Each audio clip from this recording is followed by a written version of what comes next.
오늘 들려드릴 사연은 정말 믿기 어려운 이야기입니다. 저는 방영자라고 합니다. 올해 나이가 76세죠. 혼자 된 지도 벌써 몇 년이 흘렀어요. 남편을 먼저 떠나보내고 아들마저 갑작스러운 사고로 잃고 나니 이 세상에 남은 건 며느리 지민뿐이었습니다. 그런 지민이 제 생일날 저를 죽이려 했다고 생각해 보세요. 아니, 정확히는 제가 지민을 죽이려 했다는 오해를 받았다가 나중에 알고 보니 완전히 다른 진실이 숨어 있었어요.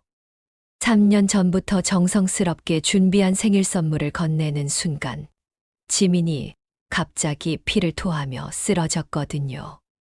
그 순간 제 세상이 무너져 내렸습니다. 도대체 무슨 일이 벌어진 걸까요? 그리고 이 모든 일 뒤에 숨어 있던 진짜 악역은 누구였을까요? 정말 소름 끼치는 이야기입니다. 구독과 좋아요 눌러주시면 더 많은 분들이 이런 사연을 들을 수 있어요. 그럼 이제 처음부터 차근차근 말씀드릴게요.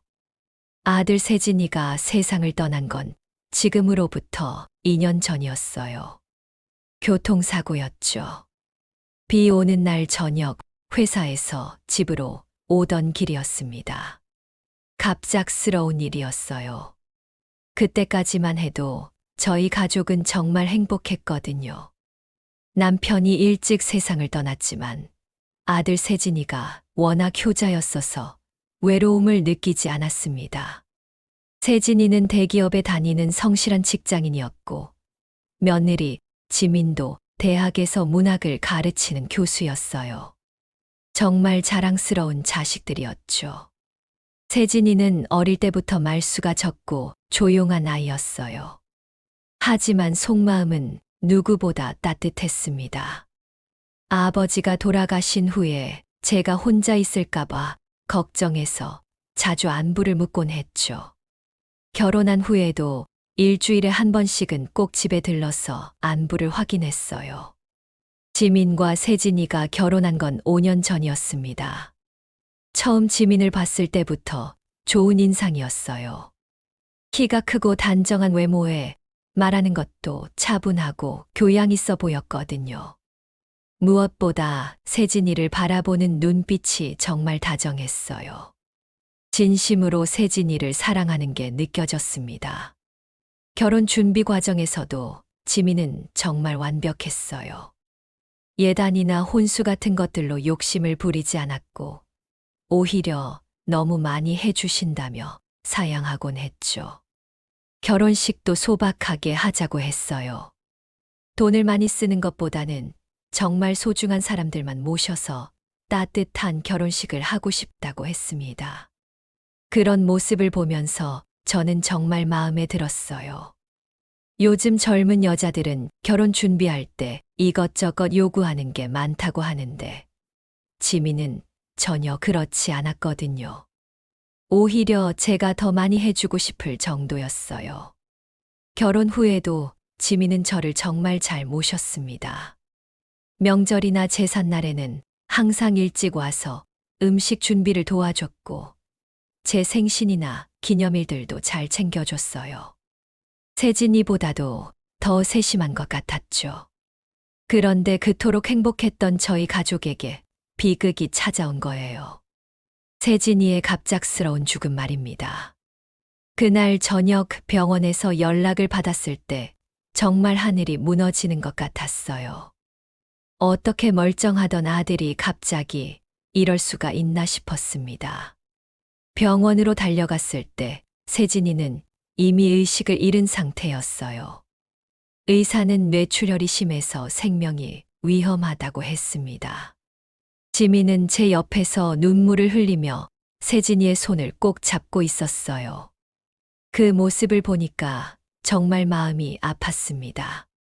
세진이는 3일 동안 의식을 잃고 있다가 잠깐 깨어났어요. 그때 저와 지민에게 마지막 말을 남겼습니다. 목소리가 너무 작아서 귀를 가까이 대고 들어야 했어요.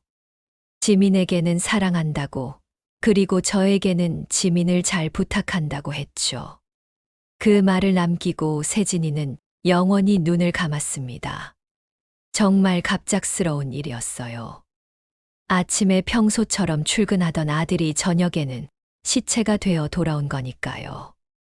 어떻게 받아들여야 할지 모르겠더라고요. 장례식장에서 지민은 정말 많이 울었어요. 저보다도 더 슬퍼하는 것 같았습니다. 남편을 잃은 젊은 아내의 슬픔이 얼마나 클지 생각하니까 제 마음도 더 아팠어요. 지민은 45세였거든요. 아직 젊은 나이에 남편을 잃고 혼자가 된 거죠. 장례를 치르고 난 후 지민과 저는 앞으로 어떻게 살아갈지 이야기를 나눴어요. 지민은 세진이와 함께 살던 집을 정리하고 저와 함께 살겠다고 했습니다. 혼자 있으면 더 외로울 것 같다고 하더라고요. 저도 그게 좋겠다고 생각했어요. 혼자 큰 집에서 지내는 것보다는 지민과 함께 있으면 서로 위로가 될 것 같았거든요. 세진이의 유언도 있었고요. 지민을 잘 돌봐달라고 했으니까 그렇게 해야겠다고 생각했습니다. 그렇게 지민과 저희 동거 생활이 시작되었어요. 처음에는 서로 조심스러웠죠. 시어머니와 며느리가 둘이서만 사는 게 쉬운 일이 아니거든요. 생활 패턴도 다르고 성격도 다르니까요. 하지만 지민은 정말 배려심이 많았어요.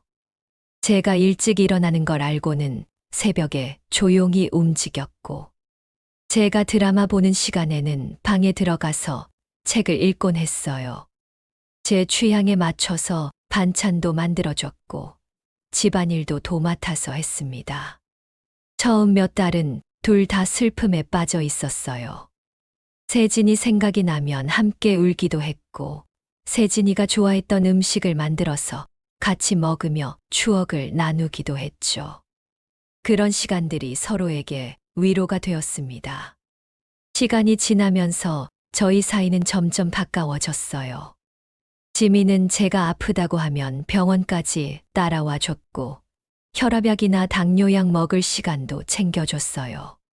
밤에 잠이 안 온다고 하면 따뜻한 우유를 끓여서 가져다 주기도 했죠. 그런 모습을 보면서 저는 정말 고마웠습니다. 친딸도 이렇게까지 해주기 어려울 텐데, 며느리가 이 정도로 헌신적으로 해준다니 감동이었어요. 세진이가 정말 좋은 여자를 만났구나 싶었죠. 1년 정도 지나자 저희는 정말 친한 모녀 같은 사이가 되었어요. 아침에 일어나면 서로 안부를 묻고 저녁에는 하루 있었던 일들을 나누며 이야기했어요. 지민은 대학에서 강의를 하고 있었는데 학생들 이야기나 동료, 교수들 이야기를 재미있게 해줬어요. 저도 지민에게 젊었을 때 이야기나 세진이 어렸을 때 이야기를 들려주곤 했습니다. 지민은 항상 재미있게 들어줬어요. 특히 세진이 어렸을 때 말썽 피운 이야기를 하면 웃으면서도 눈물을 글썽이곤 했죠. 그런 지민을 보면서 저는 점점 확신하게 되었어요. 제 재산을 모두 지민에게 물려줘야겠다고 말입니다. 세진이가 없으니까 지민이 제 유일한 가족이었거든요. 그리고 지민이 저를 이렇게 잘 모시고 있으니까 당연히 그럴 자격이 있다고 생각했어요. 우리 집은 서울 강남에 있는 아파트였어요. 150평 정도 되는 꽤 큰 집이었죠. 남편이 젊었을 때 사업을 해서 번 돈으로 산 집이었어요. 당시에는 지금보다 훨씬 쌌지만 지금은 시세가 20억 정도 된다고 하더라고요. 그 외에도 예금 통장에 들어있는 돈이 10억 정도 있었어요. 남편이 평생 모은 돈이었고 세진이도 성실하게 일해서 저축한 돈들이 있었거든요. 세진이는 결혼하고도 매달 용돈을 드렸는데 그걸 거의 다 모아뒀더라고요. 모두 합치면 30억 정도의 재산이었습니다. 저 같은 평범한 노인에게는 정말 큰 돈이었어요. 이 돈을 누구에게 물려줄지 고민이 되었는데 지민 말고는 달리 생각할 사람이 없었거든요. 제 여동생 경자가 있기는 했지만 경자는 원래 욕심이 많은 사람이었어요. 남편 사업이 잘 안 되어서 항상 돈이 부족하다고 투정을 부렸죠. 가끔 집에 놀러 와서는 돈 이야기를 자주 했어요.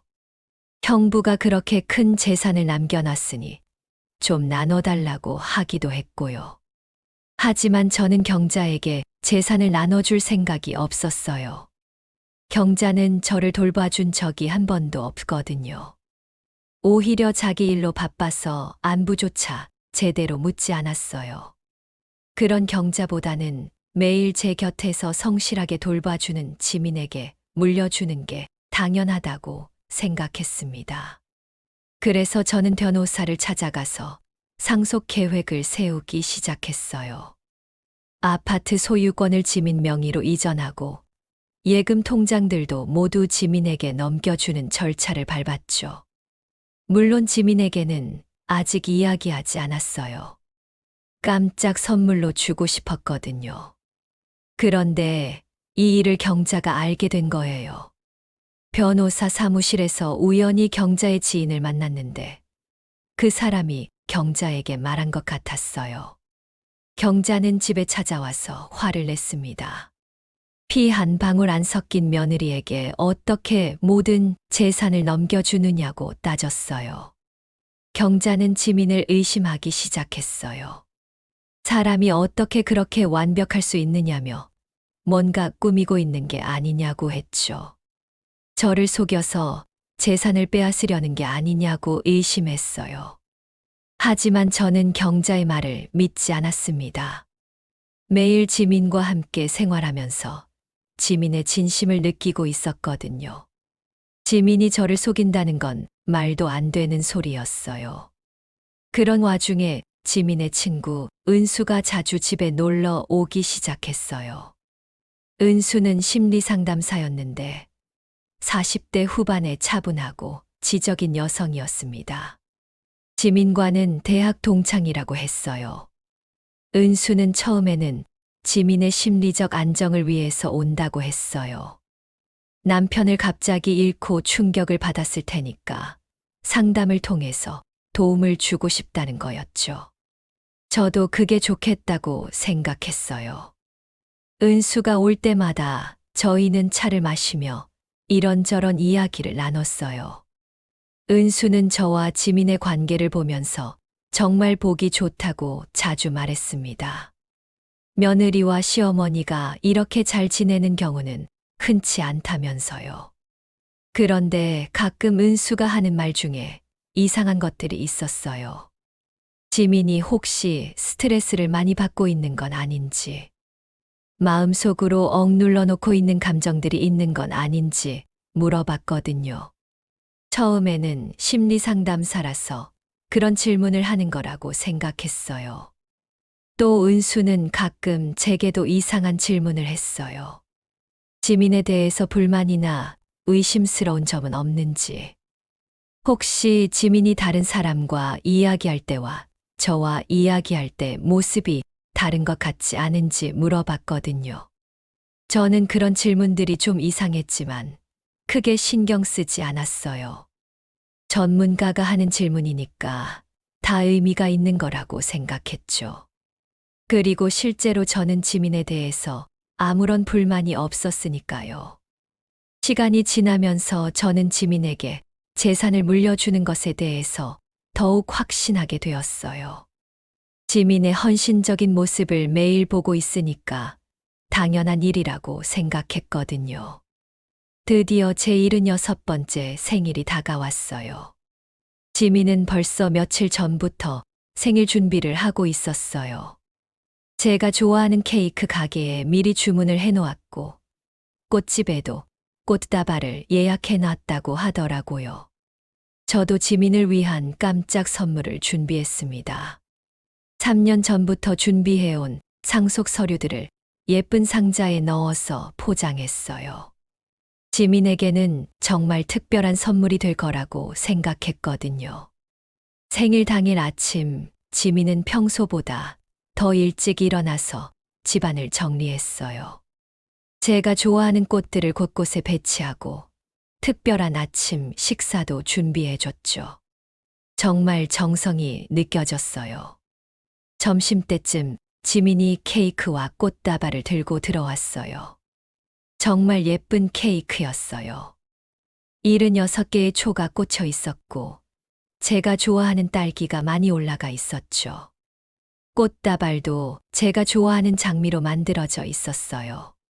지민은 저에게 생일 축하한다고 말하면서 환하게 웃었어요. 그 순간 저도 정말 행복했습니다. 이렇게 소중한 사람과 함께 생일을 보낼 수 있다는 게 감사했어요. 우리는 함께 케이크에 초를 끄고 작은 파티를 했어요. 지민이 준비한 음식들을 먹으면서 즐겁게 이야기를 나눴죠. 지민은 제게 건강하게 오래 사시라고 계속 말했어요. 그리고 드디어 제가 준비한 선물을 줄 시간이 되었습니다. 저는 조심스럽게 상자를 꺼내서 지민 앞에 놓았어요. 지민은 뭔지 모르겠다는 표정으로 저를 바라봤습니다. 저는 지민에게 말했어요. 지민아, 이건 내 생일 선물이야. 그동안 나를 잘 돌봐줘서 고마워. 이제 너도 내 진짜 딸이나 다름없어. 지민은 상자를 조심스럽게 열기 시작했어요. 상자 안에는 아파트 등기부등본과 예금 통장들, 그리고 상속 포기 각서 등이 들어 있었어요.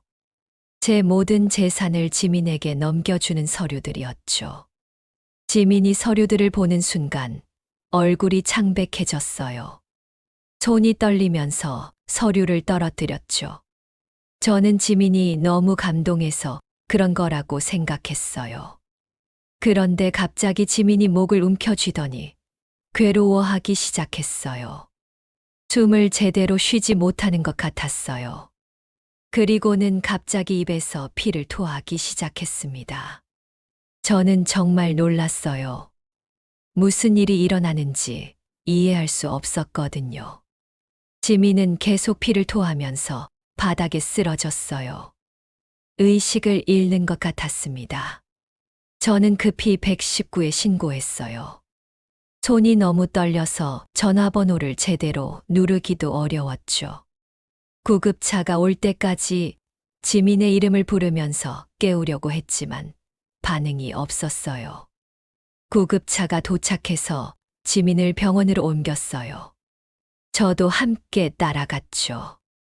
응급실에서 의사들이 지민을 치료하는 동안 저는 밖에서 기다렸어요. 도대체 무슨 일이 일어난 건지 알 수가 없었습니다. 의사가 나와서 지민의 상태에 대해 설명했어요. 중독 증상으로 보인다고 했습니다. 무엇에 중독된 건지는 더 검사를 해봐야 안다고 하더라고요. 그 순간 저는 온몸이 얼어붙는 것 같았어요. 중독이라고요? 도대체 지민이 뭘 먹었길래 중독이 된 걸까요? 그때까지만 해도 저는 지민이 무언가 잘못된 음식을 먹었거나 갑작스러운 병이 생긴 거라고 생각했어요. 하지만 곧 경찰이 도착했어요. 중독 사고는 수사 대상이라면서 조사를 하겠다고 했습니다. 저는 무슨 말인지 이해할 수 없었어요. 수사라니 무슨 범죄가 일어난 건가요? 경찰은 지민이 의식을 회복하면 자세한 조사를 하겠다고 했어요. 그리고 저에게도 몇 가지 질문을 했습니다. 오늘 지민과 함께 뭘 먹었는지, 혹시 이상한 점은 없었는지 물어봤어요. 저는 오늘 있었던 일들을 그대로 말했어요. 생일 파티를 했고, 케이크를 먹었고, 제가 선물을 줬다고 했죠.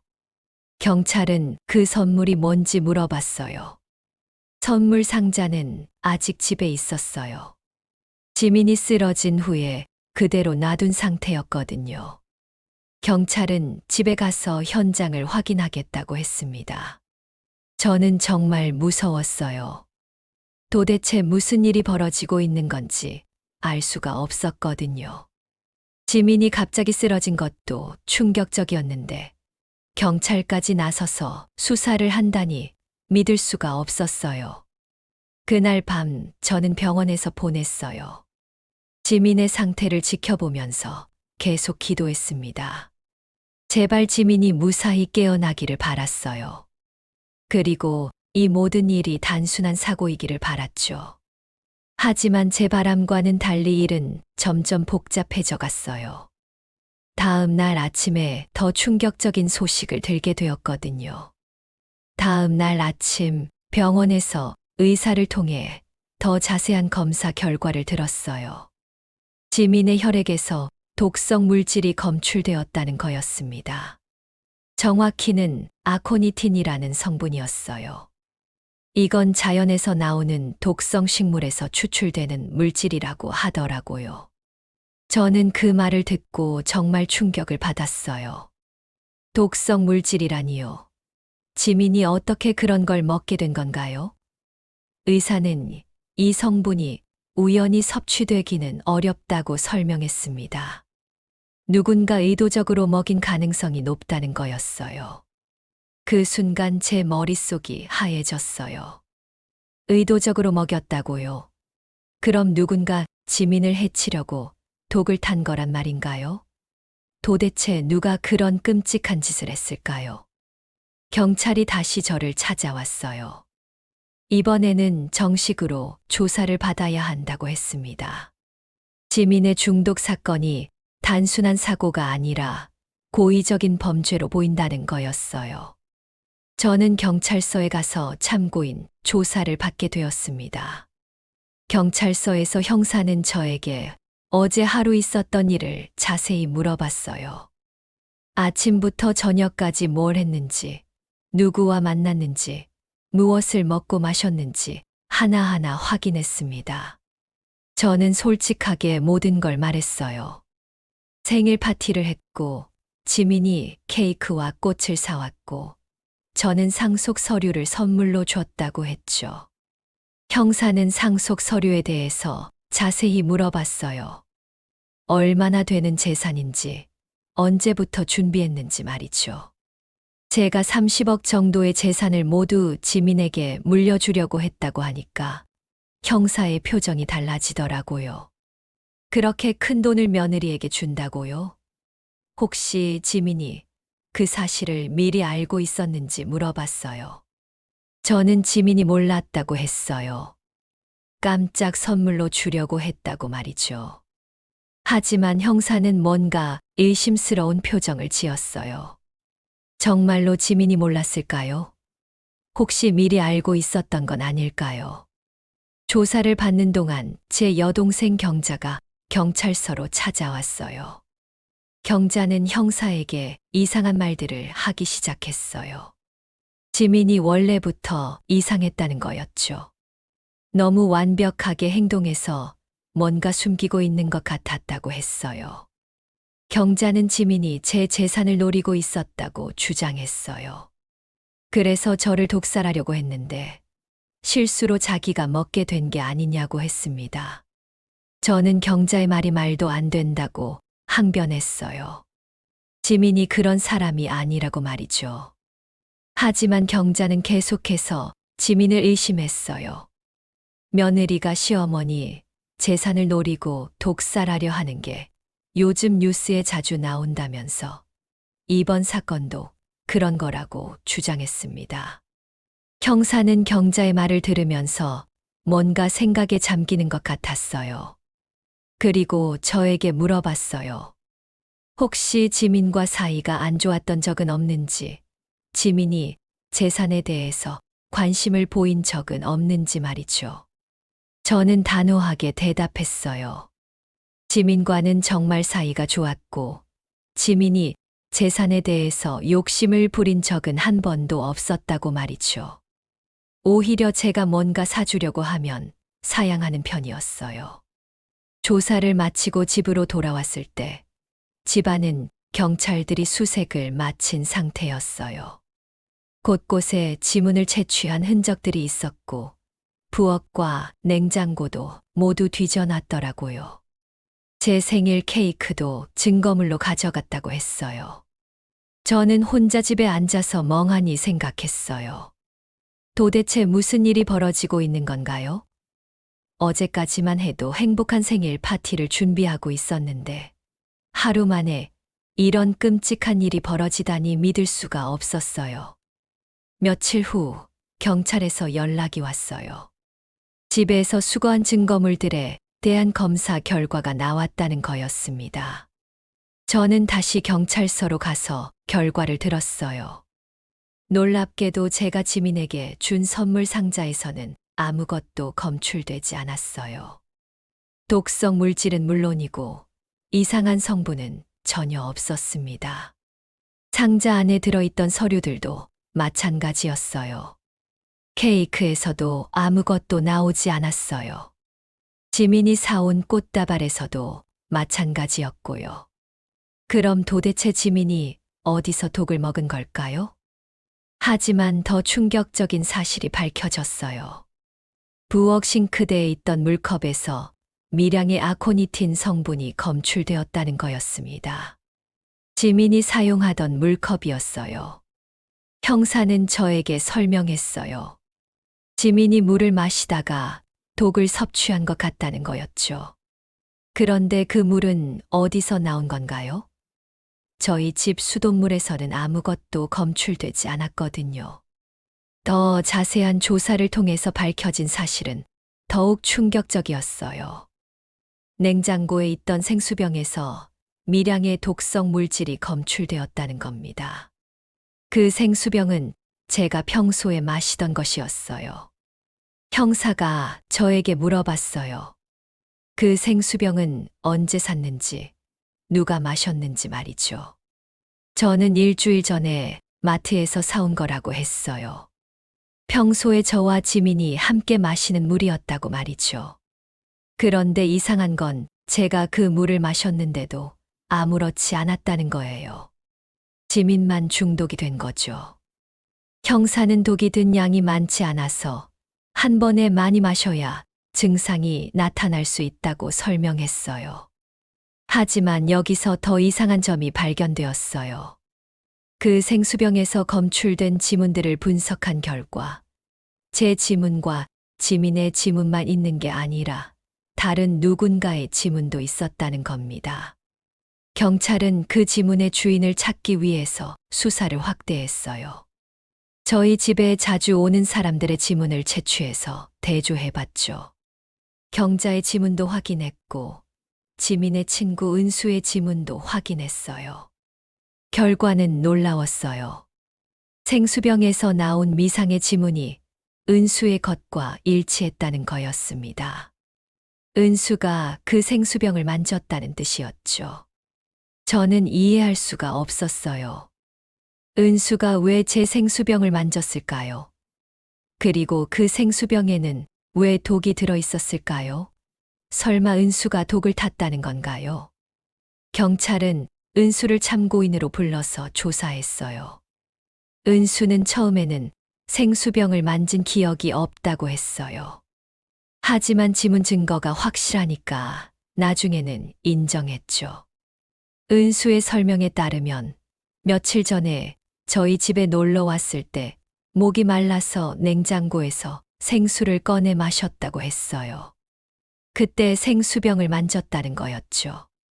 하지만 형사는 은수의 말을 의심했어요. 그냥 물을 마시기 위해서 만진 거라면 병 입구 부분에만 지문이 있어야 하는데 병의 여러 부분에서 지문이 발견되었거든요. 은수는 자신이 독을 탄 게 아니라고 주장했어요. 단순히 물을 마시기 위해서 만졌을 뿐이라고 했죠. 하지만 경찰은 은수를 용의자로 보기 시작했어요. 그런데 이때 더욱 놀라운 사실이 밝혀졌어요. 저희 집 CCTV를 확인한 결과였습니다.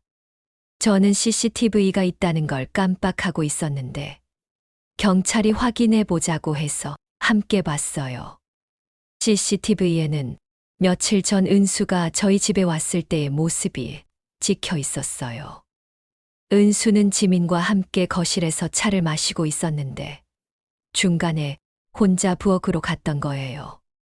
부엌에서 은수는 냉장고를 열고 생수병을 꺼냈어요. 그런데 그냥 마시는 게 아니라 뭔가 조심스럽게 하고 있더라고요. 주머니에서 작은 봉지 같은 걸 꺼내서 생수병에 넣는 것 같았어요. 그 장면을 본 순간 저는 온몸에 소름이 돋았어요. 은수가 정말로 제 생수병에 독을 탔다는 건가요? 도대체 왜 그런 짓을 한 거죠? 경찰은 이 CCTV 영상을 증거로 은수를 정식으로 용의선상에 올렸어요. 은수는 더 이상 부인할 수 없었죠. 하지만 은수의 변명은 더욱 놀라웠어요. 은수는 자신이 독을 탄 게 맞다고 인정했어요. 하지만 그 대상은 저였다고 했습니다. 지민이 아니라 저를 죽이려고 했다는 거였어요. 저는 그 말을 듣고 정말 충격을 받았어요. 은수가 저를 죽이려고 했다고요? 도대체 왜요? 저는 은수와 별로 친하지도 않았고, 은수에게 해를 끼친 적도 없는데 왜 저를 죽이려고 했을까요? 은수의 설명에 따르면 지민으로부터 저에 대한 이야기를 많이 들었다고 해요. 지민이 저 때문에 스트레스를 받고 있다면서 저를 없애버리고 싶다고 했다는 거였어요. 저는 그 말이 믿어지지 않았어요. 지민이 저 때문에 스트레스를 받고 있다고요? 저희는 정말 사이좋게 지냈는데요. 지민이 불만을 표시한 적도 없었어요. 하지만 은수는 계속해서 주장했어요. 지민이 저를 정말 싫어하고 있었다는 거예요. 겉으로는 착한 며느리 노릇을 하고 있지만 속으로는 빨리 저가 죽기를 바라고 있었다고 했어요. 그리고 은수는 더욱 충격적인 말을 했어요. 지민이 제 재산을 노리고 있다는 걸 알고 있었다는 거였죠. 그래서 제가 자연스럽게 죽으면 지민이 모든 재산을 상속받을 수 있도록 도와주려고 했다는 거예요. 저는 정말 믿을 수가 없었어요. 지민이 정말 그런 사람이었다고요? 저를 속이고 있었다는 건가요? 그렇다면 지금까지 저에게 보여준 헌신적인 모습들은 모두 연기였다는 건가요? 은수는 심리상담사로서 지민의 속마음을 잘 알고 있었다고 했어요. 지민이 겉으로는 착한 며느리를 연기하고 있지만 실제로는 저를 부담스러워하고 있었다는 거죠. 경찰은 은수의 진술을 바탕으로 지민에게도 조사를 하기로 했어요. 지민이 의식을 회복했거든요. 며칠 동안 병원에 입원해 있던 지민은 이제 어느 정도 회복되어서 대화가 가능했어요. 저는 지민을 만나러 병원에 갔어요. 지민은 저를 보자마자 눈물을 흘렸어요. 죄송하다고, 어머니를 걱정시켜드렸다고 계속 사과했어요. 저는 지민에게 물어봤어요. 은수가 하는 말이 정말인지 말이에요. 지민이 저를 싫어하고 있었는지, 제 재산을 노리고 있었는지 물어봤어요. 지민은 깜짝 놀라면서 그런 일은 절대 없다고 했어요. 저를 진심으로 모시고 싶었고, 재산 같은 건 생각해 본 적도 없다고 했죠. 은수가 왜 그런 말을 하는지 모르겠다고 했어요. 하지만 경찰이 와서 지민을 조사할 때는 다른 이야기가 나왔어요. 지민은 은수와 나눈 대화들에 대해서 진술했는데 그 내용이 은수의 말과는 조금 달랐어요.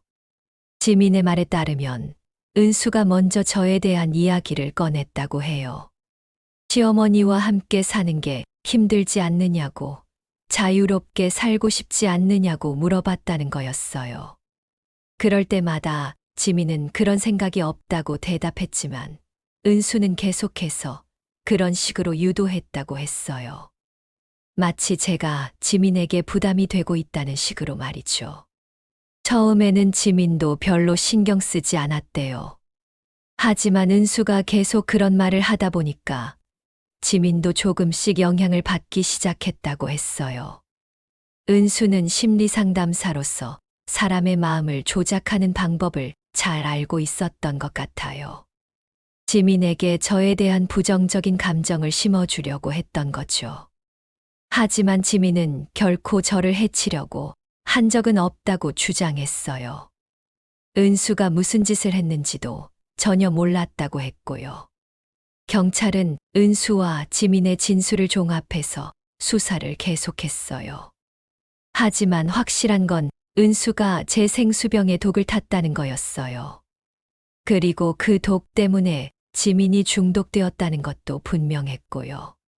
문제는 은수의 진짜 동기가 무엇인지였어요. 정말 지민을 도우려고 한 거였을까요? 아니면 다른 목적이 있었을까요? 은수는 계속해서 자신은 지민을 도우려고 했을 뿐이라고 주장했어요. 지민이 저 때문에 고생하고 있는 걸 보고 도와주려고 했다는 거였죠. 하지만 저는 은수의 말을 믿을 수가 없었어요. 지민과 저는 정말 잘 지내고 있었거든요. 은수가 거짓말을 하고 있는 게 분명했어요. 그런데 이때 또 다른 사실이 밝혀졌어요. 은수의 과거를 조사해 본 결과 은수에게도 복잡한 사연이 있었다는 거였어요. 은수는 몇 년 전에 남편을 잃었어요. 교통사고였는데 그 사고가 음주운전 차량 때문에 일어났다고 해요. 가해자는 70대 노인이었는데 벌금만 내고 끝났다고 하더라고요. 그때부터 은수는 노인들에 대해서 부정적인 감정을 갖게 되었다고 해요. 특히 재산이 많은 노인들이 젊은 사람들을 착취한다고 생각했다는 거였어요. 은수는 심리상담사로 일하면서 많은 가족 갈등, 사례를 봤다고 해요. 그 중에서도 시어머니와 며느리 사이의 갈등이 가장 많았다고 하더라고요. 대부분 재산 문제 때문이었다는 거예요. 그런 사례들을 보면서 은수는 점점 노인들에 대한 적대감이 커졌던 것 같아요. 그리고 제 경우도 그런 사례 중 하나라고 생각했던 거죠. 하지만 실제로는 저와 지민 사이에 아무런 문제가 없었어요. 오히려 저는 지민에게 모든 재산을 물려주려고 했었거든요. 은수가 완전히 잘못 생각한 거였어요. 경찰 조사 결과 은수는 살인미수 혐의로 기소되었어요. 제 생수병에 독을 탄 건 분명했고, 그로 인해 지민이 중독되었으니까요. 하지만 저는 여전히 의문이 남았어요. 정말 은수 혼자서 이런 일을 계획한 걸까요? 지민은 정말 아무것도 모르고 있었을까요? 지민은 퇴원한 후에 다시 저희 집으로 돌아왔어요. 하지만 예전과는 분위기가 많이 달랐어요. 서로 어색해하며 조심스럽게 대했거든요. 지민은 이번 일로 인해서 정신적인 충격을 많이 받은 것 같았어요. 은수를 친구라고 믿었는데 그 은수가 이런 끔찍한 일을 저질렀다는 게 믿어지지 않았을 거예요. 저도 마찬가지였어요. 지민을 의심했던 제 자신이 미웠고 은수를 믿었던 것도 후회스러웠어요. 이런 일이 일어나지 않았다면 지민과 저는 계속 행복하게 지낼 수 있었을 텐데요. 하지만 이미 벌어진 일은 되돌릴 수 없었어요. 이제 지민과 저는 서로를 어떻게 대해야 할지 모르는 상황이 되었습니다. 며칠이 지나면서 저는 점점 이상한 점들을 발견하기 시작했어요. 은수의 진술과 지민의 진술 사이에 미묘한 차이들이 있었거든요. 경찰은 사건을 단순하게 보고 있었지만 저는 뭔가 더 복잡한 일이 벌어진 게 아닌가 하는 의심이 들었어요. 은수가 재판을 앞두고 있는 상황에서 저는 혼자서 이번 사건에 대해서 곰곰이 생각해 봤어요. 정말 은수가 혼자서 이 모든 일을 계획한 걸까요? 지민은 정말 아무것도 몰랐을까요? 지민과 함께 생활하면서 저는 조금씩 이상한 점들을 느끼기 시작했어요. 지민이 예전과는 다르게 행동하는 모습들이 보였거든요. 예를 들면 제가 물을 마시려고 할 때 갑자기 다른 물을 가져다 주려고 한다든지 말이에요.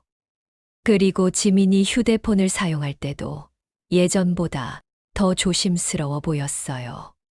제가 다가가면 급하게 화면을 끄거나 다른 곳으로 가서 통화를 하곤 했습니다. 저는 이런 변화들이 단순히 이번 사건의 충격 때문인지 아니면 다른 이유가 있는 건지 궁금했어요. 하지만 지민에게 직접 물어보기는 어려웠죠. 그러던 어느 날, 저는 중요한 단서를 발견했어요. 지민이 외출한 사이에 우연히 지민의 방을 정리하다가 서랍 안에서 이상한 메모를 발견한 거예요. 그 메모에는 날짜와 시간, 그리고 간단한 기록들이 적혀 있었어요. 제가 언제 물을 마셨는지, 언제 약을 먹었는지, 언제 잠자리에 들었는지 등등이 자세히 기록되어 있었거든요. 처음에는 지민이 제 건강을 챙기려고 기록한 거라고 생각했어요. 하지만 자세히 보니까 뭔가 이상했어요. 왜 이렇게 세밀하게 제 행동을 관찰하고 기록했을까요? 그 메모를 보고 있는데 갑자기 소름이 돋았어요. 혹시 지민이 은수와 함께 저를 해치려는 계획을 세우고 있었던 건 아닐까요? 이 기록들이 독을 타기에 적절한 타이밍을 알아보려고 한 건 아닐까요? 하지만 저는 그런 생각을 하는 제 자신이 싫었어요. 지민을 의심하고 싶지 않았거든요. 아직도 지민이 저를 진심으로 돌봐주고 있다고 믿고 싶었어요. 그런데 며칠 후에 더욱 결정적인 사건이 벌어졌어요. 경찰에서 연락이 온 거예요. CCTV 영상을 더 자세히 분석한 결과 새로운 사실이 밝혀졌다는 거였습니다. 저는 다시 경찰서에 갔어요. 형사는 저에게 새로운 CCTV 영상을 보여줬습니다. 이번에는 은수가 독을 탄 날이 아니라 그 전날의 영상이었어요. 영상을 보니까 지민이 혼자 집에 있을 때의 모습이 찍혀 있었어요. 저는 그날 병원에 정기 검진을 받으러 갔었거든요. 지민은 집에서 쉬고 있다고 했었는데요. 그런데 영상 속에서 지민이 하고 있는 행동이 정말 충격적이었어요. 지민은 부엌으로 가서 냉장고를 열고 제가 마시던 생수병을 꺼냈어요. 그리고 뭔가를 그 안에 넣는 것 같았어요. 잠깐, 이게 무슨 일인가요? 은수가 독을 탄 게 아니라 지민이 독을 탄 건가요? 저는 믿을 수가 없었어요. 형사가 설명했어요. 시간을 확인해 보니 지민이 생수병을 조작한 시간이 은수가 왔던 시간보다 하루 앞서 있다는 거였어요. 즉, 은수가 오기 전에 이미 지민이 뭔가를 생수병에 넣었다는 뜻이었죠. 저는 정말 충격을 받았어요. 그럼 지민이 먼저 독을 탔다는 건가요? 그런데 왜 은수도 생수병을 만졌을까요? 형사는 계속해서 설명했어요. 은수가 온 날의 영상도 다시 자세히 분석해 봤는데 은수가 생수병에 넣은 건 독이 아니라 다른 물질인 것 같다는 거였어요. 실제로 은수가 넣은 건 독성 물질을 중화시키는 해독제였다고 해요. 은수는 지민이 미리 독을 탔다는 걸 알고 있었고, 그래서 해독제를 넣어서 독의 효과를 약화시키려고 했던 거예요. 그럼 은수는 지민을 구하려고 했던 건가요? 아니면 저를 구하려고 했던 건가요? 상황이 점점 복잡해졌어요. 형사는 더 놀라운 사실을 알려줬어요. 지민과 은수 사이에 주고받은 메시지들을 분석한 결과 둘이 함께 계획을 세웠다는 증거가 발견되었다는 거였어요. 메시지 내용을 보니까 지민이 은수에게 도움을 요청했더라고요. 시어머니를 자연스럽게 없애버리고 싶다는 내용이었어요. 그리고 은수가 독을 구해다 주겠다고 대답한 내용도 있었고요. 하지만 마지막에 은수가 보낸 메시지가 이상했어요. 은수는 지민에게 계획을 취소하자고 했어요. 너무 위험하다면서 다른 방법을 생각해 보자고 했던 거예요.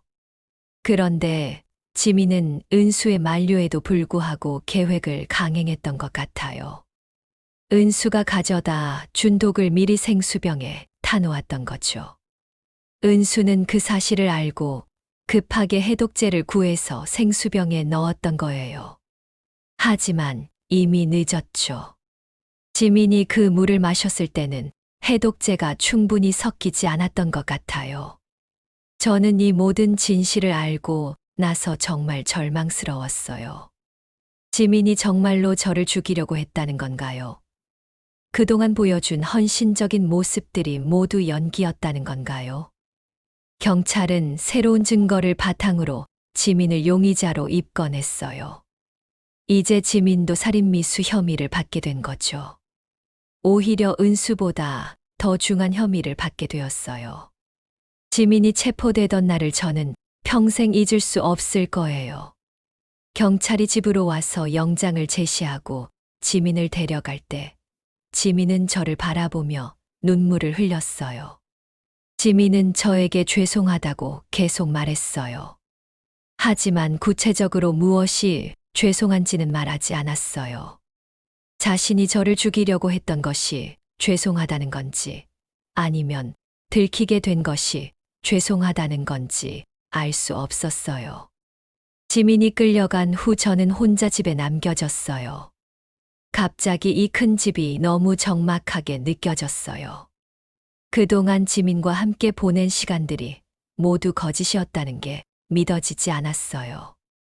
저는 지민의 방에 들어가서 그동안 지민이 남긴 흔적들을 살펴봤어요. 지민이 정성스럽게 써놓은 일기장도 있었고, 저와 함께 찍은 사진들도 있었어요. 일기장을 읽어보니까 처음에는 정말 저를 좋아했던 것 같았어요. 시어머니가 너무 좋으시다는 내용들이 많이 적혀 있었거든요. 그런데 언제부터인가 내용이 바뀌기 시작했어요. 은수와 상담을 받기 시작한 시점부터 일기 내용이 달라졌더라고요. 시어머니가 부담스럽다는 내용, 자유롭게 살고 싶다는 내용들이 나타나기 시작했어요. 그리고 점점 더 부정적인 내용들이 늘어났어요.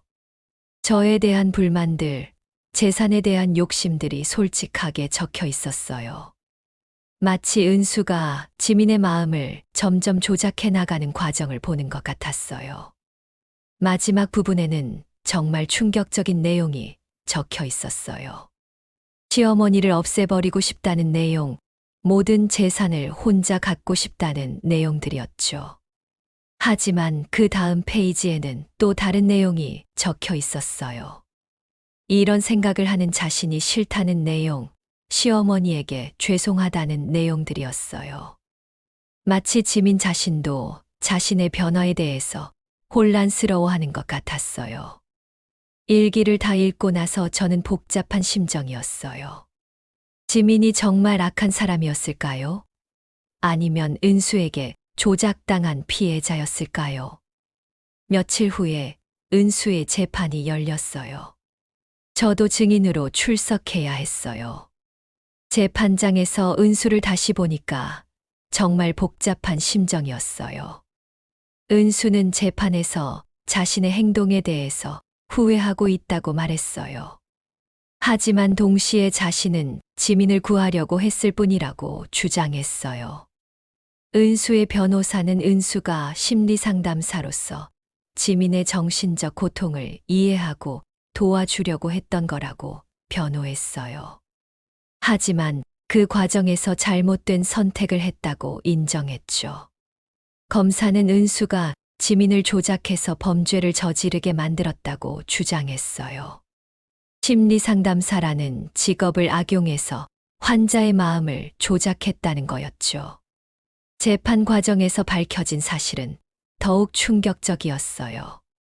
은수는 지민 외에도 다른 여러 명의 며느리들에게 비슷한 조작을 시도했다는 거예요. 은수는 자신의 남편을 잃은 후에 노인들에 대한 적개심이 생겼고, 그것이 점점 커져서 이런 극단적인 행동으로 이어졌다고 해요. 심리상담사라는 직업을 이용해서 며느리들을 조작하고 그들이 시어머니를 해치도록 유도했던 거예요. 다행히 다른 경우들은 실제 범죄로 이어지지 않았지만 지민의 경우에는 지민이 은수의 조작에 완전히 넘어가서 실제 행동으로 옮긴 거였어요. 은수는 1심에서 10년형을 선고받았어요. 살인미수와 심리조작 등의 혐의였죠. 은수의 얼굴에는 후회와 절망이 가득했어요. 지민의 재판은 그 다음 달에 열렸어요. 저는 이번에도 증인으로 출석해야 했어요. 재판장에서 지민을 본 건 체포된 이후 처음이었어요. 지민은 많이 야윈 것 같았어요. 얼굴도 창백하고 눈빛도 예전 같지 않았어요. 저를 보자 고개를 숙이고 눈물을 흘렸어요. 지민의 변호사는 지민이 은수의 심리 조작에 의한 피해자라고 주장했어요. 원래 지민은 선량한 사람이었는데 은수가 의도적으로 조작해서 범죄를 저지르게 만들었다는 거였죠. 하지만 검사는 지민이 결국 자신의 의지로 독을 탔다고 주장했어요. 아무리 조작을 받았다고 해도 실제 행동은 지민이 한 것이라는 거였어요. 재판 과정에서 지민은 처음으로 자신의 속마음을 털어놨어요. 처음에는 정말로 저를 좋아했지만 은수와 상담을 받으면서 점점 생각이 바뀌었다고 했어요. 은수가 계속해서 저에 대한 부정적인 이미지를 심어줬고 지민도 점점 그런 생각에 빠져들었다고 해요. 특히 재산 문제에 대해서 은수가 계속 언급하면서 지민도 욕심이 생기기 시작했다고 했어요. 하지만 지민은 끝까지 저를 해치려고 했던 건 아니라고 주장했어요. 단지 저를 무력하게 만들어서 요양원 같은 곳에 보내려고 했던 것뿐이라고 했어요. 그런데 은수가 가져다 준 물질이 생각보다 독성이 강했고 잘못 사용하면 위험할 수 있다는 걸 나중에 알았다고 해요. 그래서 마지막 순간에 후회했지만 이미 늦었다고 했어요. 지민의 진술을 들으면서 저는 정말 복잡한 심정이었어요. 지민이 정말 저를 죽이려고 했던 건지 아니면 단순히 무력하게 만들려고 했던 건지 알 수 없었어요. 하지만 결과적으로는 제가 그 물을 마셨다면 죽을 수도 있었던 거죠. 우연히 지민이 먼저 마셔서 제가 살 수 있었던 거예요. 재판부는 지민에게 7년형을 선고했어요. 은수보다는 가벼운 형이었지만 그래도 상당히 긴 시간이었어요. 판결이 나온 후 저는 지민과 잠깐 대화할 기회가 있었어요. 지민은 저에게 진심으로 사과했어요. 자신이 얼마나 큰 잘못을 했는지 이제야 깨달았다고 했어요. 지민은 교도소에서 반성하면서 출소 후에는 새로운 삶을 살겠다고 약속했어요. 그리고 저에게 용서해달라고 간청했어요. 저는 지민에게 뭐라고 대답해야 할지 몰랐어요. 분명 지민이 잘못한 건 맞지만 지민도 어느 정도는 피해자였던 것 같아서요. 결국 저는 지민에게 이렇게 말했어요. 시간이 지나면 모든 게 괜찮아질 거라고. 그리고 출소 후에는 정말 새로운 삶을 살라고 했어요. 지민은 고맙다고 말하며 눈물을 흘렸어요. 그 눈물이 진짜였는지 가짜였는지는 저도 잘 모르겠어요. 하지만 적어도 그 순간만큼은 진심처럼 보였어요. 지민의 재판이 끝나고 몇 달이 지났을 때 저는 정말 예상치 못한 연락을 받았어요. 지민이 교도소에서 면회를 요청한다는 거였습니다. 처음에는 거절하려고 했어요. 더 이상 지민과 만나고 싶지 않았거든요. 하지만 교도관이 전해준 지민의 말을 듣고 마음이 바뀌었어요. 지민이 정말 중요한 이야기가 있다고, 어머니가 꼭 들어야 할 진실이 있다고 했다는 거예요. 저는 결국 교도소로 지민을 면회하러 갔어요. 교도소 면회실에서 지민을 본 건 재판 이후 처음이었어요. 지민은 더 많이 야위어 있었고 얼굴에는 깊은 후회가 서려 있었어요. 지민은 저를 보자마자 눈물부터 흘렸어요. 그리고 정말 충격적인 말을 했습니다. 지금까지 법정에서 한 말들이 모두 거짓이었다고 하더라고요. 저는 무슨 말인지 이해할 수 없었어요. 거짓말이었다고요? 그럼 진실은 뭐란 말인가요? 지민은 조심스럽게 말을 시작했어요. 사실 이 모든 일의 진짜 설계자는 은수가 아니라 다른 사람이었다는 거예요. 은수도 저와 지민과 마찬가지로 누군가의 계획에 이용당한 피해자였다고 했어요. 저는 정말 믿을 수가 없었어요. 그럼 누가 이런 끔찍한 일을 계획한 거라는 건가요? 지민의 대답은 더욱 충격적이었어요. 바로 제 여동생 경자였다는 거예요. 저는 그 말을 듣고 잠시 말문이 막혔어요. 경자가 이 모든 일을 계획했다고요? 도대체 무슨 소리인가요? 지민은 천천히 설명하기 시작했어요. 경자가 제 재산을 노리고 있었다는 건 맞지만 단순히 상속을 기다리는 게 아니라 적극적으로 개입했다는 거였어요. 경자는 먼저 은수에게 접근했다고 해요. 은수가 심리상담사라는 걸 알고 은수의 과거 상처를 이용해서 자신의 편으로 만들었다는 거였어요. 경자는 은수에게 저에 대한 거짓 정보들을 계속 흘려줬어요. 제가 지민을 괴롭히고 있다는 거짓말, 지민이 저 때문에 고생하고 있다는 거짓말들을 말이죠. 은수는 자신의 남편을 잃은 상처 때문에 노인들에 대한 부정적인 감정을 갖고 있었고, 경자는 그 감정을 교묘하게 이용했던 거예요. 그리고 경자는 은수를 통해서 지민에게도 접근했어요. 은수가 지민에게 상담을 해주겠다고 하면서 실제로는 경자가 시킨 대로 지민의 마음을 조작했던 거였어요. 지민은 처음에는 전혀 의심하지 않았다고 해요. 은수가 전문가니까 믿었다는 거죠. 하지만 점점 이상한 방향으로 유도되고 있다는 걸 나중에야 깨달았다고 했어요. 경자의 최종 목표는 저와 지민이 서로를 해치게 만드는 거였어요. 그러면 둘 다 없어지거나 무력화되고 결국 경자가 제 재산을 차지할 수 있다는 계산이었던 거죠. 처음 계획은 지민이 저를 독살하고 그 과정에서 지민도 체포되어서 상속권을 잃게 만드는 거였어요. 그러면 자연스럽게 경자가 유일한 상속인이 되는 거였죠. 하지만 계획이 예상대로 되지 않았어요. 지민이 실수로 독이 든 물을 먼저 마셨고 저는 무사했거든요. 게다가 은수가 마지막 순간에 양심의 가책을 느끼고 해독제를 넣어서 지민이 죽지도 않았어요. 경자는 당황했지만 포기하지 않았어요. 오히려 이 상황을 역이용하기로 했던 거예요. 지민을 범인으로 몰아서 감옥에 보내고 저를 충격에 빠뜨려서 무력화시키려고 했어요. 그래서 경자는 경찰 조사 과정에서 계속 지민을 의심하라고 유도했던 거예요. 지민이 원래부터 이상했다고, 재산을 노리고 있었다고 계속 주장했었죠. 지민의 이야기를 들으면서 저는 점점 화가 났어요. 경자가 정말 그런 끔찍한 짓을 했다는 건가요?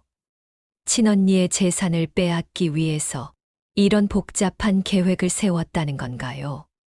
하지만 지민의 말만으로는 믿기 어려웠어요. 증거가 있어야 했거든요. 지민도 그걸 알고 있었는지 중요한 정보를 알려줬어요. 지민은 교도소에 들어온 후에 은수와 몇 번 편지를 주고받았다고 해요. 그 과정에서 은수도 진실을 털어놨다는 거였어요. 은수는 처음에는 정말 지민을 도우려고 했던 거였어요. 하지만 점점 경자의 계획에 휘둘리게 되었고, 나중에는 돌이킬 수 없는 상황이 되었다고 했어요. 은수가 마지막에 해독제를 넣은 것도 양심의 가책 때문이었어요. 자신이 한 일이 얼마나 끔찍한지 깨달았던 거죠. 지민은 은수로부터 받은 편지들을 저에게 보여줬어요. 그 편지들에는 경자가 어떻게 은수를 조작했는지, 어떤 방법으로 계획을 세웠는지 자세히 적혀 있었어요. 편지를 읽어보니까 정말 소름이 돋더라고요. 경자가 얼마나 치밀하게 계획을 세웠는지 알 수 있었어요. 경자는 먼저 은수의 과거를 조사했어요. 은수의 남편이 음주운전 사고로 죽었다는 걸 알아내고 그 사고의 가해자가 노인이었다는 점을 이용했던 거예요. 그리고 경자는 은수에게 접근해서 동정심을 유발했어요. 자신도 시어머니 때문에 고생했다는 거짓말을 하면서 은수와 공감대를 형성했던 거죠. 점점 은수를 자신의 편으로 만든 후에 경자는 은수에게 지민을 소개해 줬어요. 지민이 시어머니 때문에 고생하고 있으니까 도와달라고 부탁했던 거예요. 은수는 처음에는 단순히 상담을 해주려고 했어요. 하지만 경자가 계속해서 더 극단적인 방법을 제시했고, 은수도 점점 그런 생각에 빠져들었던 거예요. 독을 구하는 것도 경자가 도왔어요. 경자는 어디서 구했는지 모르겠지만 은수에게 독성 물질을 제공했던 거예요. 하지만 은수는 마지막 순간에 양심의 가책을 느꼈어요. 그래서 해독제를 구해서 생수병에 넣었던 거죠. 하지만 이미 늦었고 지민이 중독되고 말았어요. 사건이 일어난 후에도 경자는 계속 조작했어요. 경찰 조사 과정에서 지민을 범인으로 몰기 위해서 거짓 진술을 했던 거예요. 편지를 다 읽고 나서 저는 정말 분노가 치밀어 올랐어요. 경자가 어떻게 이런 끔찍한 짓을 할 수 있을까요? 친언니와 조카 며느리를 이용해서 이런 악독한 계획을 세우다니요. 하지만 동시에 의문도 들었어요. 지민과 은수의 말이 정말일까요? 혹시 자신들의 죄를 덜어보려고 경자를 희생양으로 만드는 건 아닐까요? 지민은 제 의심을 알아차린 것 같았어요. 그래서 더 확실한 증거를 제시했어요. 경자와 은수가 주고받은 메시지들의 스크린샷이었어요. 그 메시지들을 보니까 정말 충격적이었어요. 경자가 은수에게 구체적인 지시를 내리는 내용들이 있었거든요. 언제 독을 타라, 어떤 방법을 쓰라는 등등 말이에요. 그리고 경자가 사건 후에 은수에게 보낸 메시지도 있었어요. 모든 책임을 은수가 뒤집어 쓰라는 내용이었어요. 자신은 아무것도 모르는 척 하겠다는 거였죠. 이 메시지들을 보고 나서 저는 더 이상 의심할 수 없었어요. 경자가 정말로 이 모든 일의 배후였다는 게 확실했어요. 저는 지민에게 물어봤어요. 왜 재판 때는 이런 말을 하지 않았느냐고요. 지민은 그때는 경자가 무서웠다고 했어요. 경자는 지민에게 협박했다고 해요. 만약 진실을 말하면 교도소 안에서 위험한 일이 생길 수도 있다고 했다는 거였어요. 경자가 그런 영향력을 갖고 있다고 주장했었다고 하더라고요. 하지만 교도소 생활을 하면서 지민은 용기를 얻었다고 해요. 더 이상 경자의 조작에 휘둘릴 수 없다고 생각했던 거죠. 그리고 지민은 저에게 진심으로 사과했어요. 비록 조작을 당했지만 결국 독을 탄 건 자신이었다고요. 그 결정에 대한 책임은 자신이 져야 한다고 했어요. 지민의 사과를 듣고 저는 복잡한 심정이었어요. 지민도 피해자였지만 동시에 가해자이기도 했거든요. 면회를 마치고 집으로 돌아오는 길에 저는 계속 생각했어요. 이제 어떻게 해야 할까요? 경자를 고발해야 할까요? 하지만 증거가 충분할까요? 지민과 은수의 증언만으로는 부족할 수도 있어요. 게다가 지민과 은수는 이미 범죄자로 판결받은 상황이라 신빙성에 문제가 있을 수도 있고요. 그런데 며칠 후에 뜻밖의 일이 일어났어요. 경자가 직접 저를 찾아온 거예요. 경자는 평소보다 더 신경이 날카로워 보였어요. 그리고 저에게 이상한 말을 하기 시작했어요. 혹시 지민을 면회했느냐고, 지민이 무슨 이상한 말을 하지 않았냐고 물어봤어요. 저는 경자의 반응을 보면서 확신했어요. 경자가 정말로 이 모든 일의 배후라는 걸요. 만약 무죄했다면 왜 이렇게 불안해할까요? 저는 경자에게 아무것도 말하지 않았어요. 그냥 지민이 잘 지내고 있다고만 했죠. 하지만 속으로는 계획을 세우고 있었어요. 경자가 간 후에 저는 지민이 준 증거들을 다시 자세히 살펴봤어요. 그리고 변호사를 찾아가서 상담을 받았어요. 변호사는 증거들을 검토한 후에 고발이 가능하다고 했어요. 특히 메시지 기록들은 강력한 증거가 될 수 있다고 했죠. 하지만 동시에 경고도 했어요. 경자 측에서 반박할 여지도 있다고요. 지민과 은수가 자신들의 죄를 덜어보려고 거짓말을 하고 있다고 주장할 수도 있다는 거였어요. 저는 고민했어요. 정말 경자를 고발해야 할까요? 경자는 제 유일한 혈육인데요. 하지만 생각해보니까 경자가 한 일은 용서받을 수 없는 일이었어요. 저와 지민의 생명을 위험에 빠뜨렸고 무고한 은수까지 조작해서 범죄자로 만들었거든요. 저는 결국 경자를 고발하기로 결심했어요. 더 이상 이런 일이 반복되어서는 안 된다고 생각했어요. 고발장을 제출한 후 경찰에서 수사를 시작했어요. 경자는 처음에는 모든 걸 부인했어요. 하지만 증거들이 하나씩 나오면서 점점 궁지에 몰렸어요. 특히 은수가 새로 진술하면서 상황이 바뀌었어요. 은수도 지민과 마찬가지로 처음에는 경자가 무서워서 진실을 말하지 못했지만 이제는 용기를 내서 모든 걸 털어놨어요. 경자의 휴대폰과 컴퓨터를 압수수색한 결과 더 많은 증거들이 발견되었어요. 경자가 독성 물질을 구입한 기록, 은수와 지민을 조작하기 위해 조사한 자료들이 나왔거든요. 결국 경자는 살인교사와 살인미수교사 혐의로 기소되었어요. 재판 과정에서 경자는 끝까지 자신의 무죄를 주장했지만 증거는 너무 확실했어요. 경자는 1심에서 12년형을 선고받았어요. 은수나 지민보다도 더 무거운 형이었어요. 실제로 모든 일을 계획하고 조작한 주범이었으니까요. 판결이 나온 후 저는 정말 복잡한 심정이었어요. 경자가 처벌받은 건 다행이지만 동시에 슬프기도 했어요. 결국 제 여동생이었거든요. 하지만 저는 후회하지 않았어요. 잘못한 건 잘못한 대로 책임을 져야 하니까요. 경자가 한 일은 결코 용서받을 수 없는 일이었어요. 지민과 은수의 형량도 재심을 통해서 조정되었어요. 진짜 주범이 경자라는 게 밝혀졌으니까 둘의 책임도 어느 정도 경감되었죠.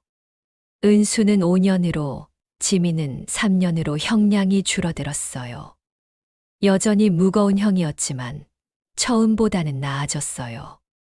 이 모든 일이 정리된 후에 저는 혼자 집에 앉아서 생각했어요. 정말 믿을 수 없는 일들이었어요. 제일 믿었던 사람들이 저를 배신하고 제일 가까운 혈육이 저를 해치려고 했다니요. 하지만 동시에 깨달은 것도 있었어요. 사람의 마음이란 정말 복잡하다는 거였어요. 선과 악이 명확히 나뉘는 게 아니라 상황에 따라서 변할 수 있다는 거였죠. 지민도 처음에는 정말 저를 좋아했던 것 같아요. 하지만 경자와 은수의 조작에 휘둘리면서 점점 변해갔던 거죠. 은수도 마찬가지였고요. 반면 경자는 처음부터 계산적이었어요. 저에 대한 애정은 전혀 없었고 오직 재산만 노리고 있었던 거죠. 이런 복잡한 인간관계와 감정들이 얽혀서 이런 끔찍한 일이 벌어진 거였어요. 정말 무서운 일이었죠. 모든 재판이 끝나고 1년이 지났을 때 저는 다시 혼자가 되었어요. 지민은 교도소에 있고 은수도 마찬가지였죠. 경자는 더 오랜 기간 감옥에 있어야 했고요. 76세의 나이에 이런 큰 사건을 겪고 나니 정말 지쳐 있었어요. 집은 예전과 똑같았지만 분위기는 완전히 달랐어요. 지민과 함께 보냈던 시간들의 흔적들이 곳곳에 남아 있었거든요.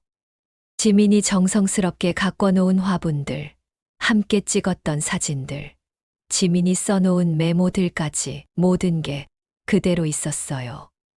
처음에는 그런 것들을 보는 게 괴로웠어요. 행복했던 기억들이 모두 거짓이었다는 생각이 들어서 말이에요. 하지만 시간이 지나면서 조금씩 생각이 바뀌었어요. 지민이 보여준 헌신과 사랑이 처음부터 거짓은 아니었다는 걸 깨달았거든요. 적어도 초기에는 진심이었을 거예요. 다만 시간이 지나면서 경자와 은수의 조작에 휘둘려서 변해간 거였죠. 저는 혼자 지내면서 많은 생각을 했어요.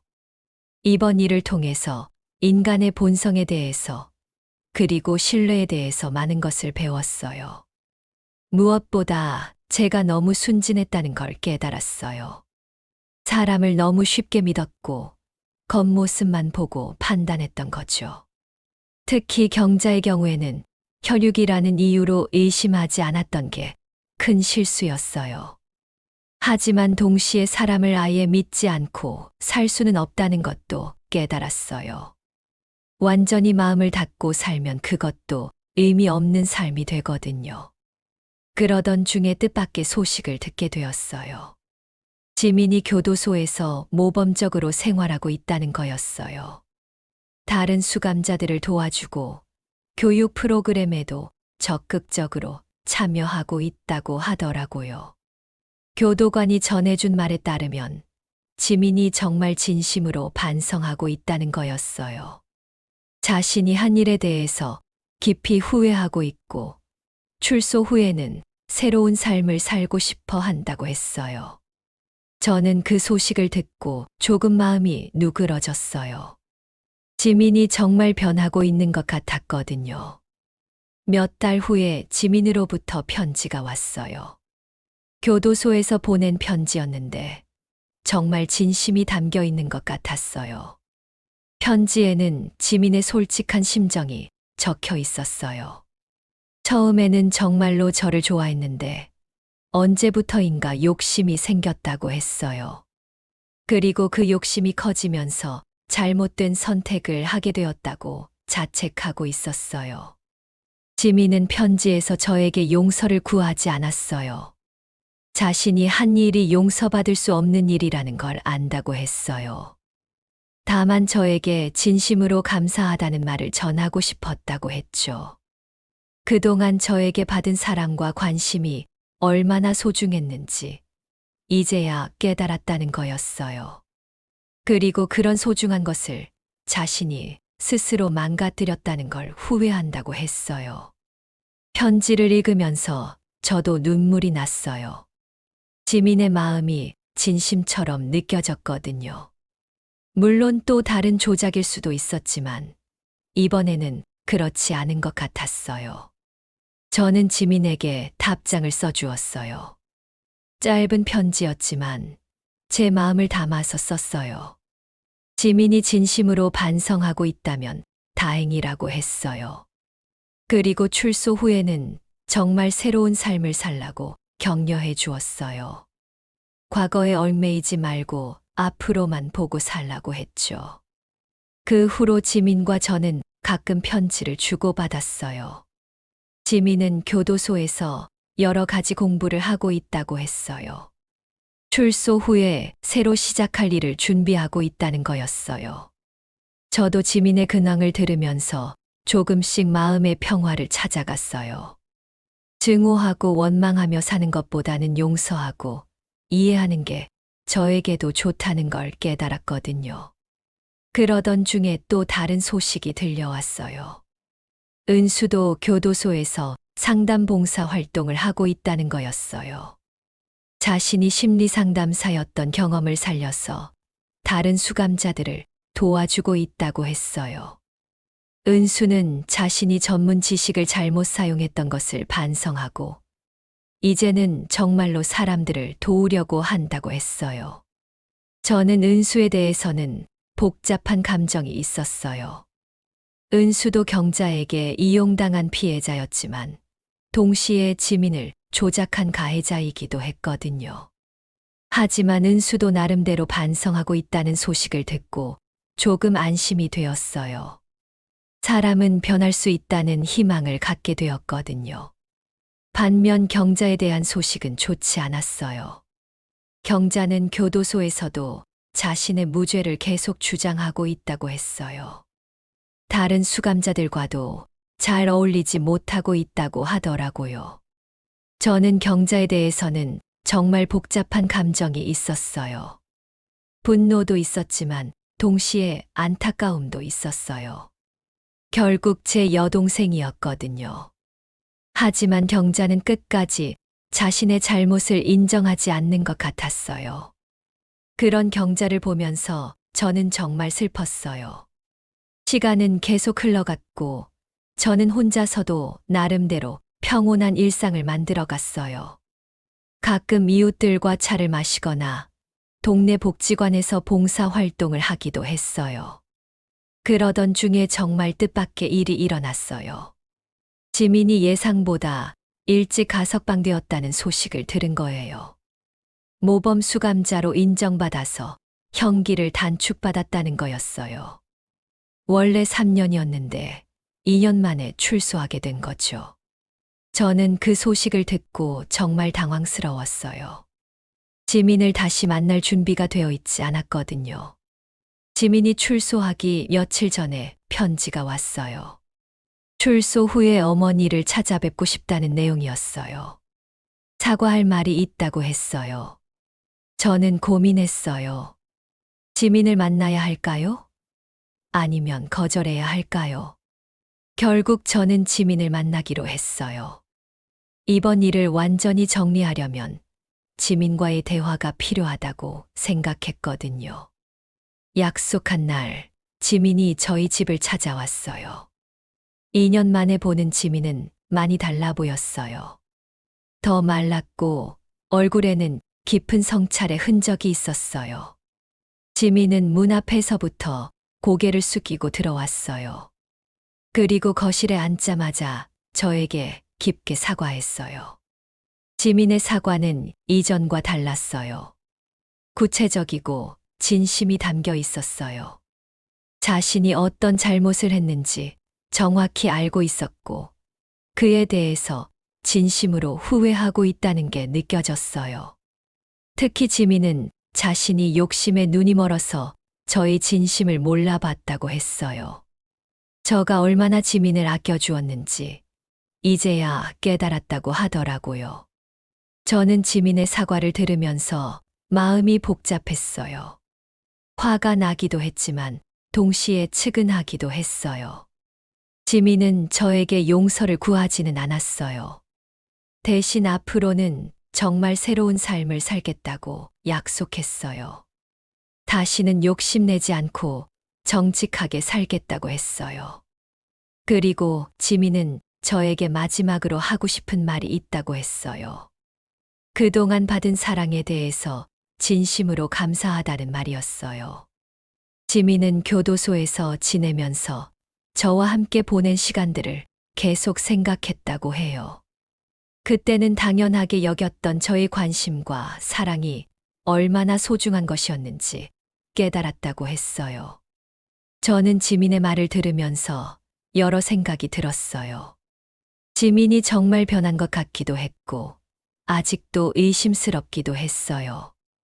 하지만 한 가지 확실한 건 있었어요. 저는 더 이상 과거에 얽매여 살고 싶지 않았어요. 지민을 미워하며 사는 것보다는 용서하고 새로 시작하는 게 낫다고 생각했어요. 저는 지민에게 말했어요. 과거는 잊고 앞으로만 보고 살자고요. 그리고 정말 새로운 사람이 되어서 살라고 했어요. 지민은 고맙다며 눈물을 흘렸어요. 그리고 저에게 마지막 인사를 하고 떠났어요. 지민이 떠난 후에 저는 혼자 앉아서 생각했어요. 정말 많은 일이 있었어요. 믿었던 사람들에게 배신당하고 생명의 위험까지 겪었죠. 하지만 이 모든 일을 통해서 배운 것도 많았어요. 사람의 마음이 얼마나 복잡한지, 그리고 진정한 사랑이 무엇인지 깨달았거든요. 그날 밤, 저는 오랫동안 잊고 있던 것을 기억해냈어요. 제가 지민에게 주려고 했던 진짜 선물 말이에요. 저는 서재로 가서 그때 준비했던 상자를 다시 꺼냈어요. 상속 서류들은 이미 경찰에서 가져갔지만 상자 맨 밑에는 다른 것이 하나 더 들어 있었어요. 그것은 제가 직접 쓴 편지였어요. 지민에게 전하고 싶었던 진심이 담긴 편지였죠. 편지를 다시 읽어보니까 눈물이 났어요. 그때 저는 정말로 지민을 사랑했던 거예요. 딸처럼 아끼고 소중히 여겼던 거였죠. 편지에는 이런 내용이 적혀 있었어요. 지민아, 세진이를 잃고 나서 나는 정말 절망했었어. 하지만 너 덕분에 다시 살아갈 용기를 얻었단다. 너는 내게 딸 같은 존재야. 그동안 나를 돌봐줘서 정말 고마웠어. 이제 이 모든 재산은 내 것이야. 하지만 그것보다 더 소중한 건 우리 사이의 믿음과 사랑이야. 그것만은 절대 잃어버리지 말자. 그 편지를 읽고 나서 저는 깨달았어요. 제가 지민에게 주려고 했던 진짜 선물은 재산이 아니었어요. 바로 믿음이었어요. 저는 지민을 완전히 믿었어요. 그리고 그 믿음을 보여주려고 했던 거였어요. 하지만 지민은 그 믿음을 가장 잔인하게 배신했죠. 하지만 이제 와서 생각해보니 그것도 의미가 있었어요. 진정한 사랑과 믿음이 무엇인지 배울 수 있었거든요. 저는 그 편지를 조용히 찢었어요. 이제 더 이상 필요 없었거든요. 과거는 과거로 두고 앞으로만 보고 살기로 했어요. 며칠 후 저는 중요한 결정을 했어요. 제 재산을 어떻게 처리할지에 대한 결정이었어요. 저는 변호사를 만나서 유언장을 새로 작성했어요. 재산의 일부는 자선단체에 기부하고 나머지는 정말 도움이 필요한 사람들을 위해 쓰기로 했어요. 특히 가족 갈등으로 고통받는 사람들을 돕는 단체에 많은 돈을 기부하기로 했어요. 저와 같은 일을 겪는 사람들이 생기지 않기를 바라는 마음이었어요. 그리고 지민과 은수가 출소 후에 새 삶을 시작할 수 있도록 소에게 지원금도 준비해놨어요. 그들이 정말 변했다면 도움이 될 거라고 생각했어요. 이 모든 결정을 내린 후에 저는 정말 마음이 평화로워졌어요. 더 이상 재산 때문에 걱정할 일도 없고 누군가 저를 해치려고 할 이유도 없어졌거든요. 1년이 더 지났을 때 저는 뜻밖의 소식을 들었어요. 지민이 작은 서점을 열어서 운영하고 있다는 거였어요. 지민은 출소 후에 정말 새로운 삶을 시작했던 거예요. 과거와 완전히 단절하고 정직하게 살고 있다고 했어요. 서점은 작았지만 지민이 정성스럽게 운영하고 있다고 했어요.